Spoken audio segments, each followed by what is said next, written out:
Hello friends, आइए शुरू करते हैं हमारी आज की book summary the power of habit, जिसको लिखा है चार्ल्स डुहिग ने। फर्स्ट टॉपिक जिसके बारे में हम बात करने वाले हैं वो है हैबिट लूप। हम जानेंगे कि हैबिट लूप कैसे काम करता है। हम इसमें हैबिट को परफॉर्म करने की प्रोसेस के बारे में जानेंगे। तो बेसिकली इसमें 3 स्टेप होते हैं। पहला है क्यू। क्यू का मतलब होता है कोई सिग्नल या इशारा। क्यू ही वो ट्रिगर पॉइंट होते हैं जिससे हमारी हैबिट स्टार्ट होती है। क्यू इंटरनल भी हो सकते हैं जैसे इमोशन और थॉट्स, और एक्सटर्नल भी हो सकते हैं जैसे time of day, people, places. ये सारी चीज़ें एक रिमाइंडर की तरह काम करती है जो हमें आदत बनाने में मदद करती है। दूसरा स्टेप है रूटीन। जब कोई भी क्यू आता है तो हम उसके रिस्पॉन्स में एक्चुअल बिहेवियर परफॉर्म करते हैं। ये बिहेवियर कॉन्शियस और अनकॉन्शियस, सिंपल और कॉम्प्लेक्स हो सकता है। तीसरा स्टेप है रिवॉर्ड, मतलब उस काम को परफॉर्म करने के बाद मिलने वाला सेटिस्फैक्शन या कहे तो प्लेजर। और अगर हमें किसी भी चीज़ से सेटिस्फैक्शन या प्लेजर मिल रहा है तो हम उससे पाने के लिए उस काम को बार बार परफॉर्म करते हैं और उसे ही हैबिट लूप कहते हैं। और सिर्फ सेटिस्फैक्शन और प्लेजर ही नहीं, हमें इसे करने से कई बार स्ट्रेस भी काम होता है और हमें लगता है कि हमने कुछ अचीव कर लिया है। टाइम के साथ साथ हैबिट्स ऑटोमेटिक हो जाती है। हमारे ब्रेन में उस काम को करने के लिए न्यूरॉन्स के कनेक्शन स्ट्रांग हो जाते हैं, जिससे हमें उन कामों में ज़्यादा कॉन्शियस होकर काम नहीं करना पड़ता। किसी भी हैबिट के बनने में सबसे बड़ी वजह है उससे मिलने वाला रिवॉर्ड, क्योंकि ये रिवॉर्ड जब हमें मिलता है तो ब्रेन इस रिवॉर्ड को बार बार एक्सपीरियंस करना चाहता है। तो इस वजह से ब्रेन हमें एक्साइट करता है उस काम को बार बार करने के लिए। एग्जाम्पल से समझे तो बोर होने पर अपना फ़ोन चेक करना, सीओई। सोशल मीडिया पर स्क्रॉल करना, रूटीन। मनोरंजन और कनेक्ट महसूस करना, रिवॉर्ड। नाश्ते के बाद अपने दांतों को ब्रश करना, क्यूई। ब्रश करने का काम, रूटीन। साफ मुंह और ताज़ी सांस, रिवॉर्ड। हैबिट लूप को समझने से हमें अपनी अच्छी और बुरी दोनों तरह की हैबिट्स को पहचान सकते हैं और उन्हें एनालाइज भी कर सकते हैं। हम अनडिजायरेबल हैबिट्स को डिजायर्ड हैबिट्स से बदल सकते हैं। कंपनियां और ऑर्गेनाइजेशन भी इसका यूज कर सकती हैं अपने कस्टमर को लॉयल बनाने के लिए। लालसा यानी क्रेविंग के कंसेप्ट को भी हम समझेंगे, जो क्यू से ट्रिगर एक फिजिकल और साइकोलॉजिकल रिक्वेस्ट है। लालसाएं इच्छाओं के जैसी नहीं हैं, वे ज़्यादा प्रिमिटिव हैं और उनको रोकना मुश्किल हो सकता है। लालसा को समझने से हमें हैबिट से बाहर निकलने और अपने कामों के बारे में कॉन्शियस चॉइस चुनने में मदद मिल सकती है। किसी भी हैबिट को अगर आपको बदलना है तो आपको पहले उससे मिलने वाले रिवॉर्ड और डिज़ायर को समझना होगा। रूटीन को बदल के आप किसी भी हैबिट को नहीं बदल सकते।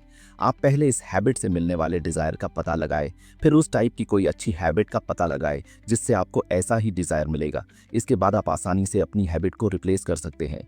डुहिग का कहना है कि केवल क्यू, रूटीन, रिवॉर्ड लूप को समझना नई आदतें बनाने के लिए सफिशिएंट नहीं है। हमें एक लालसा, एक सबकॉन्शियस डिजायर को बनाने की जरूरत है जो हमें हैबिट के जाल में धकेलती है। यूजिन पॉली, एक भूलने की बीमारी वाला रोगी जिसने नई यादें बनाने की कैपेसिटी खो दी, लेकिन सरप्राइजिंगली ब्रेन के रिवॉर्ड सेंटर स्ट्रेटम से नई हैबिट्स बनाने और एग्जीक्यूट करने की कैपेसिटी बनाए रखी। क्लाउड हॉपकिंस, एक लीडिंग एडवर्टाइजिंग गुरु जो लालसा में हेरफेर करने की पावर को समझते थे, उन्होंने पेप्सोडेंट टूथपेस्ट जैसे प्रोडक्ट्स को ड्राई माउथ या चमकते दांतों वाले किसी इंसान को देखने जैसे स्पेसिफिक क्यू के साथ जोड़ा, जिससे ताज़ी सांस और सोशल एक्सेप्टेंस के रिवॉर्ड के लिए एक लालसा पैदा की। आइए जानते हैं कि कैसे हम इसे नई हैबिट बनाने के लिए यूज कर सकते हैं। सबसे पहले आपको डिजायर को पहचानना होगा। किसी भी हैबिट के पीछे एक डीप डिजायर होता है। फॉर एग्जाम्पल, आप एक्सरसाइज करते हैं तो इसके पीछे डीप डिजायर सिर्फ ये नहीं होता कि आपको अच्छी बॉडी चाहिए। आप कॉन्फिडेंट दिखाना चाहते हैं, आप अच्छा दिखना चाहते हैं, तो ये आपका डीप डिजायर हो गया। तो आपको पहले अपने डीप डिजायर को समझना होगा जो आपको नई हैबिट के लिए मोटिवेट करेगा। अगला स्टेप है कि आपको रिवॉर्ड का पता लगाना है जो लालसा को जगाए आपके अंदर। आपको नई हैबिट को रिवॉर्ड से जोड़ना होगा जिससे डोपामिन का रिलीज बढ़ेगा। डोपामिन एक केमिकल होता है ब्रेन में, जब भी ये रिलीज होता है हमें प्लेजर और अच्छा फील होता है, जैसे कोई गेम में हमें जीतने पर और कॉइन्स मिलते हैं या आगे की लेवल्स अनलॉक होती है। अब अगली स्टेप में आपको अपने डिजायर्ड रिवॉर्ड को नई हैबिट के साथ जोड़ना होगा, जिससे आपका ब्रेन धीरे धीरे उस रिवॉर्ड के लिए डोपामिन रिलीज करना स्टार्ट कर देगा और आपकी भी वो हैबिट बन जाएगी। हम अब बात करने वाले हैं the golden rule of habit change के बारे में। ये एक रेवोल्यूशनरी प्रिंसिपल है जो हमें हमारे बिहेवियर को बदलने के लिए एक रोड मैप बनाता है। इसे इस तरह से सोचें, आदतें आपके ब्रेन में घिसे पिटे रास्तों की तरह हैं। क्यू को ट्रिगर करता है, उदाहरण के लिए तनाव महसूस करना। रूटीन हैबिचुअल रिस्पॉन्स है, उदाहरण के लिए धूम्रपान। और रिवॉर्ड है, उदाहरण के लिए शांत अनुभूति। रूल बताता है कि रास्ते को पूरी तरह मिटाने के बजाय आप उसे मोड़ सकते हैं। क्यों और रिवॉर्ड भी वही दें। पहचानें कि अनडिजायर्ड आदत किस कारण से पैदा होती है और इससे क्या एहसास होता है। Change routine. हैबिचुअल एक्शन को एक नए एक्शन से बदलें जो उसी ओरिजिनल डिजायर को स्वस्थ तरीके से सेटिस्फाइड करती हो। उदाहरण के लिए, तनाव से राहत के लिए धूम्रपान करने के बजाय रनिंग या गहरी सांस लेने की प्रैक्टिस करें। ये आसान नहीं होगा पर होगा जरूर। अब हम बात करेंगे कीस्टोन आदतें की। ये क्या है? कीस्टोन आदतें ऐसी आदतें हैं जो दूसरी आदतों को अफेक्ट करती हैं। वो एक छोटी सी आदत हो सकती है लेकिन वे बड़े बदलाव ला सकती हैं। कीस्टोन आदतों के कुछ एग्जाम्पल जैसे exercising regularly, sleep well to meditate, managing time. अब जानते हैं कीस्टोन आदतें कैसे काम करती हैं।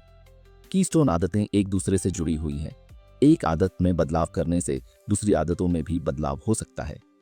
एग्जाम्पल के लिए, अगर आप रेगुलरली एक्सरसाइज करना शुरू करते हैं तो आपके पास ज्यादा एनर्जी होगी और आप बेहतर नींद लेंगे। इससे आपको फोकस करने और ज्यादा प्रोडक्टिव होने की संभावना बढ़ जाएगी। अब कीस्टोन आदतें कैसे चुनें?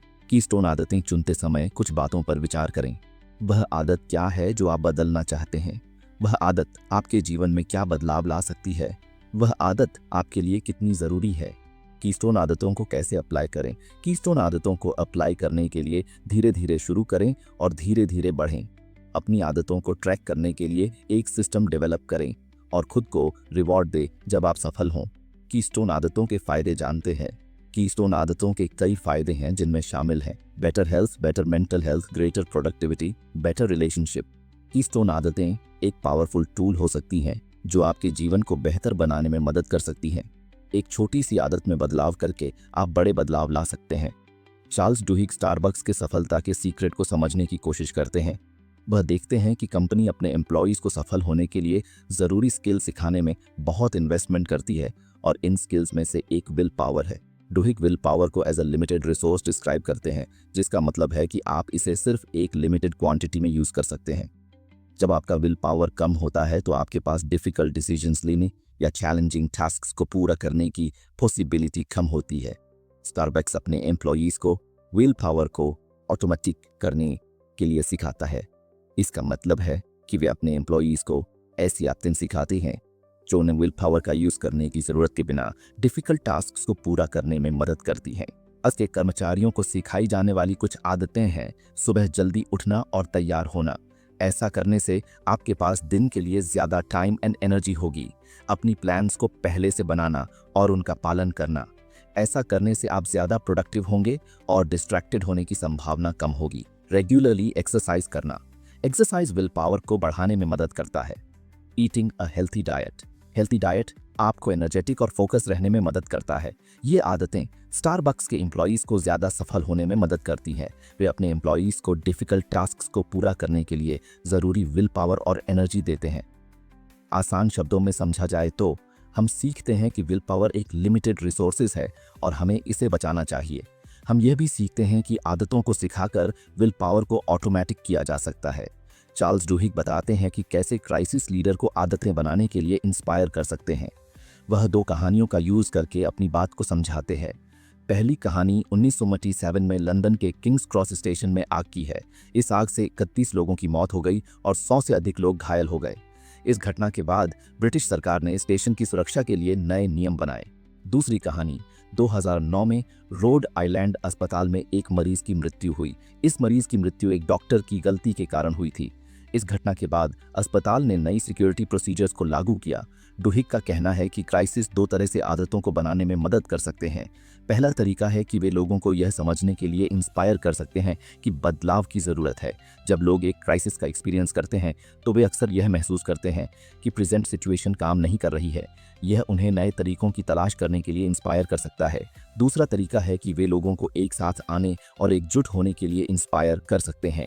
क्राइसिस के समय लोग अक्सर यह महसूस करते हैं कि वे एक ही गोल के लिए एक साथ काम कर रहे हैं। ये एक टीम प्ले में कंट्रीब्यूशन देने के लिए उन्हें इंस्पायर कर सकता है। डुहिग का कहना है कि लीडर क्राइसिस का उपयोग आदतें बनाने के लिए एक अवसर के रूप में कर सकते हैं। वे क्राइसिस का उपयोग लोगों को ये समझाने के लिए कर सकते हैं कि बदलाव की ज़रूरत है, और वे क्राइसिस का यूज़ लोगों को एक साथ लाने और एकजुट होने के लिए कर सकते हैं।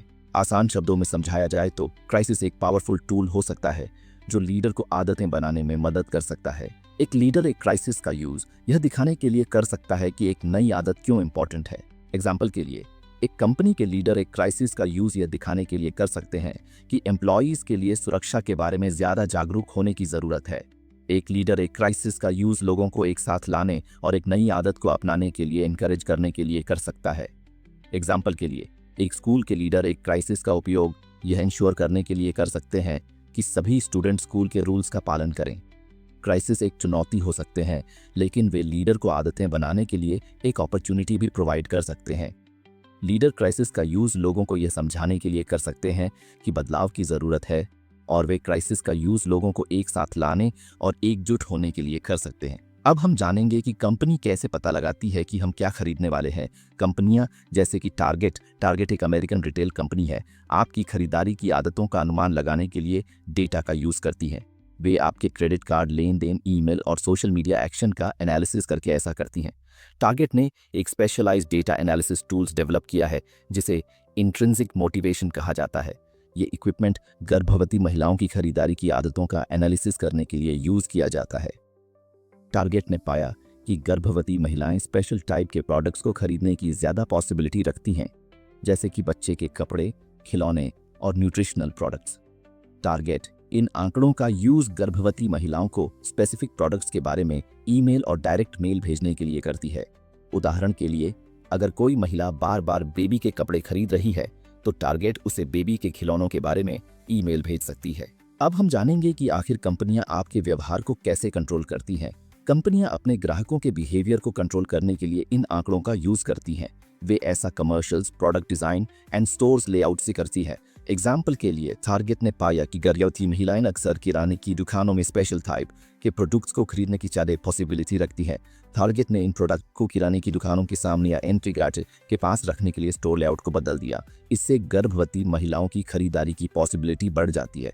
क्या यह कस्टमर के लिए अच्छा है? ये इस बात पर डिपेंड करता है कि आप इसका कैसे यूज़ करते हैं। यदि आप इन आंकड़ों का यूज़ अपने ग्राहकों को बेहतर सेवा देने के लिए करते हैं तो यह अच्छा हो सकता है। यदि आप इन आंकड़ों का यूज़ अपने ग्राहकों को कंट्रोल करने के लिए करते हैं तो यह बुरा हो सकता है। आप इन आंकड़ों का यूज़ कैसे कर सकते हैं? आप इन आंकड़ों का यूज़ अपने खुद के बिहेवियर को बेहतर ढंग से समझने के लिए कर सकते हैं। आप यह भी देख सकते हैं कि कंपनियां आपके बिहेवियर को कैसे अफेक्ट कर रही हैं। अपने क्रेडिट कार्ड बिलों और ईमेल को ट्रैक करें। इससे आपको यह पता चल जाएगा कि आप किस पर पैसा खर्च कर रहे हैं और आपके पास क्या इंटरेस्ट है। अपने सोशल मीडिया एक्शन को देखें। इससे आपको यह पता चल जाएगा कि आप किन सब्जेक्ट्स के बारे में इंटरेस्ट रखते हैं। कंपनियों के कमर्शियल्स पर ध्यान दें। इससे आपको यह पता चल जाएगा कि वे आपके बारे में क्या जानते हैं और वे आपके साथ कैसे जुड़ने की कोशिश कर रहे हैं। इन आंकड़ों को समझने से आपको अपने बिहेवियर को मोर अवेयरली कंट्रोल करने में मदद मिल सकती है। अब हम जानेंगे कि कैसे आंदोलन होते हैं। सैडलबैक चर्च और मोंटगोमरी बस बॉयकॉट। चार्ल्स डुहिग सोशल मूवमेंट्स को समझने के लिए हैबिट्स के प्रिंसिपल का यूज करता है। वह दो अलग अलग आंदोलनों की स्टडी करता है, the growth of saddleback church and the Montgomery बस बॉयकॉट। सैडलबैक चर्च एक ईसाई चर्च है जिसकी एस्टैब्लिशमेंट 1918 में रॉबर्ट ए ह्यूज ने की थी। ह्यूज ने चर्च के डेवलपमेंट के लिए एक प्लान बनाया जिसने कई आदतों पर फोकस किया। कम्युनिटी। चर्च ने छोटी लोकल कम्युनिटीज पर फोकस किया ताकि लोगों को एक दूसरे से जुड़ने और एक दूसरे का सपोर्ट करने में मदद मिल सके। लीडरशिप। चर्च ने लोगों को लीडरशिप के डेवलपमेंट की अपॉर्चुनिटी दिए ताकि वे अपने कम्युनिटीज में पॉजिटिव बदलाव ला सकें। एजुकेशन। चर्च ने लोगों को रिलीजियस एजुकेशन दी ताकि वे अपने बिलीव्स को समझ सकें और उन्हें अपने जीवन में अप्लाई कर सकें। इन आदतों ने सैडलबैक चर्च को एक सक्सेसफुल मूवमेंट में बदल दिया। चर्च में आज लाखों मेंबर हैं और ये दुनिया भर में कई अदर चर्चों के लिए इंस्पिरेशन है। मोंटगोमरी बस बॉयकॉट एक सिविल राइट्स मूवमेंट था जिसने 1955 से 1956 तक मोंटगोमरी, अल्बामा में बसों में रंगभेद को खत्म करने के लिए संघर्ष किया। आंदोलन की शुरुआत तब हुई जब रोजा पार्क्स, एक ब्लैक महिला, ने बस में एक सफेद आदमी को अपनी सीट देने से इनकार कर दिया। बॉयकॉट को सफल बनाने के लिए सिविल राइट्स एक्टिविस्ट्स ने कई आदतों पर फोकस किया। ऑर्गेनाइजेशन। वर्कर्स ने एक मजबूत ऑर्गेनाइजेशन बनाया जो लोगों को एक साथ ला सकता था और उन्हें इंस्पायर कर सकता था। टॉलरेंस। वर्कर्स ने टॉलरेंस और समझ के साथ एक दूसरे का सपोर्ट किया। डिसिप्लिन। वर्कर्स ने डिसिप्लिन बनाए रखा और आंदोलन के गोल्स पर फोकस किया। इन आदतों ने मोंटगोमरी बस बॉयकॉट को सफल बनाने में मदद की। 1956 में अमेरिकी सुप्रीम कोर्ट ने बसों में रंगभेद को इलीगल घोषित कर दिया। डुहिग का कहना है कि सोशल मूवमेंट्स को सफल बनाने के लिए लोगों को एक साथ लाना और उन्हें एक समान गोल के लिए इंस्पायर करना जरूरी है। आदतें एक पावरफुल टूल हो सकती हैं जो लोगों को एक साथ ला सकती हैं और उन्हें एक दूसरे का सपोर्ट करने के लिए इंस्पायर कर सकती है। यदि आप एक सोशल मूवमेंट शुरू करना चाहते हैं तो अपने गोल को क्लियरली डिफाइन करें। आप क्या बदलना चाहते हैं? एक मजबूत ऑर्गेनाइजेशन बनाएं। लोगों को एक साथ लाने के लिए आपको एक मजबूत ऑर्गेनाइजेशन की जरूरत होगी। टॉलरेंस और समझ को बढ़ावा दें। लोगों को एक दूसरे का समर्थन करने के लिए आपको टॉलरेंस और समझ को बढ़ावा देने की जरूरत होगी। डिसिप्लिन बनाए रखें। अपने गोल पर फोकस करने के लिए आपको डिसिप्लिन बनाए रखने की जरूरत होगी। आदतों का उपयोग करके आप एक सोशल मूवमेंट शुरू कर सकते हैं जो असल में बदलाव ला सकता है। चार्ल्स डुहिग आदतों और इच्छा की कॉम्प्लेक्स नेचर की पड़ताल करते हैं। वे कहते हैं कि आदतें हमारे बिहेवियर को कंट्रोल करने में इंपॉर्टेंट भूमिका निभाती हैं, लेकिन इसका मतलब यह नहीं है कि हम अपनी आदतों के लिए पूरी तरह से जिम्मेदार नहीं हैं। आदतों के बारे में कुछ बुनियादी बातें। आदतें हैं जो हम बार बार करते हैं। आदतें आमतौर पर एक फास्ट साइकिल से बनती हैं। इंडिकेटर यह वह चीज है जो हमें आदत को शुरू करने के लिए इंस्पायर करती है। प्रैक्टिस यह वह चीज है जो हम वास्तव में करते हैं। रिवॉर्ड यह वह चीज है जो हमें आदत को दोहराने के लिए इंकरेज करती है। डुहिग का तर्क है कि आदतें हमारी इच्छा को कमजोर करती हैं, लेकिन वे उन्हें पूरी तरह से खत्म नहीं करती हैं। वह कहते हैं कि हम अभी भी अपनी आदतों को कंट्रोल कर सकते हैं, लेकिन ऐसा करने के लिए हमें ज्यादा कोशिश करने की जरूरत है।